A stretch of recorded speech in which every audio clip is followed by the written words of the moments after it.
Hello, intrepid 1100 labbers. I hope you haven't been too intimidated up to this point. So you may have noticed I posted this link for it goes over the lab, and you're going to be getting. The fourth table you're going to see looks like this, but it's much older. It probably was here when I was a student here. But I was just going over, the lab here. Come on. There we go. So it's pretty good. I have my 2100 kids do it a little bit differently. But a few notes before I get into this. So it's convenient to pick one of the three arms to be at 0 degrees, and then set the other ones. Don't make them 120 degrees apart, because then it's just not very instructive. Let's see what else. You'll notice that it says it in the lab. May say these words here. And you'll notice in the video they tap it. So see if you can figure out why it's important to tap on it. And maybe it says it in here. Well, again, why is this doing this? Select tool. Well, anyways, so I'm going to pause this a moment. Alright, so I paused it and resumed it.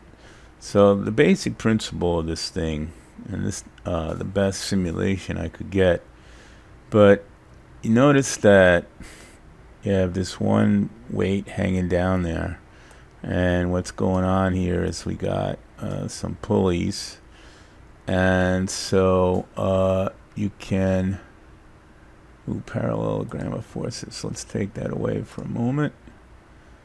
So we can change the amount of weight on these guys here, and notice that it changes the angles.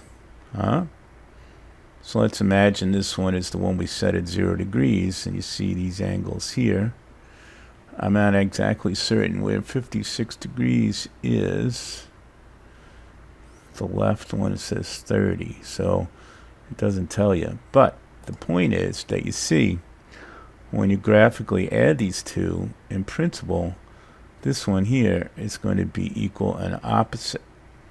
So if you would then add these two together, they should cancel out to 0.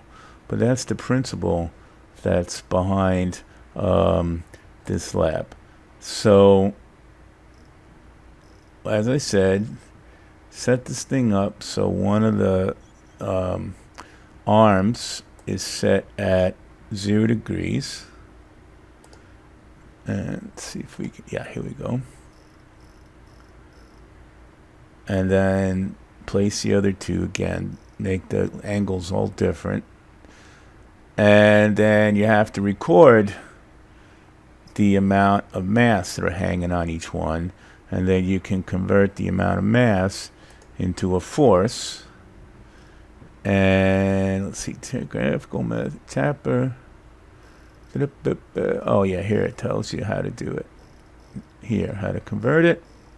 Okay, and then what are you supposed to do with all that? The analysis. Okay, so you want to make it as big as you can, so you have to figure out a scale, just like we were going over with this guy right here. So scaling is really important. So you got to get all your forces, and you have to carefully draw out the length according to that matches your scale you determine, and then you have to figure out how to put the angles. Now, most likely, maybe the battery's dead on my here we go, on my stylus. Okay, so you've probably, if this one is at 0, angles are measured like this. So let's see, that's 90. So this looks like it might be 160 degrees. And then this one, let's see, that one looks like 180 and 45 is, let's see, 180, because it looks like halfway here. 225 degrees. So the first thing you have to do is add them graphically, but you have to get the scale just right. See, I have the luxury of having this ruler that stays in place. So you need to find, maybe you use your protractor and measure this angle, the angle inside, this angle in here, and then you use your protractor to set it up and draw here.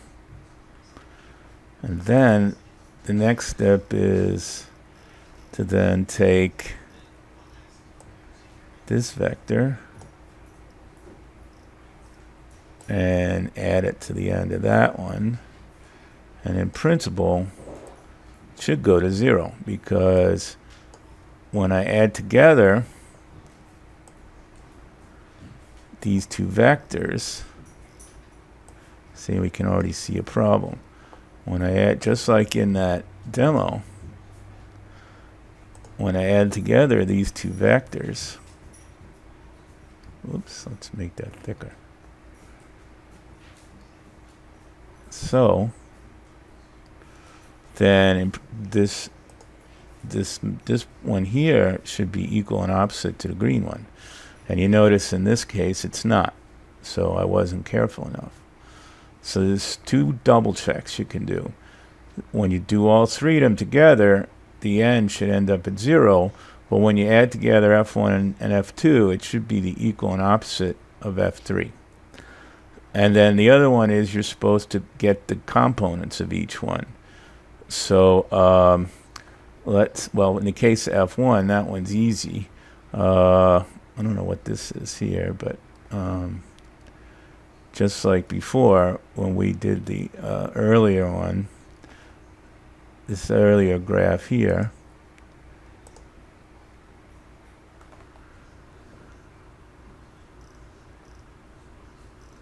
oops, F1 equals whatever that length is, so F1x equals, well, F1, let's just do F1 for the time being.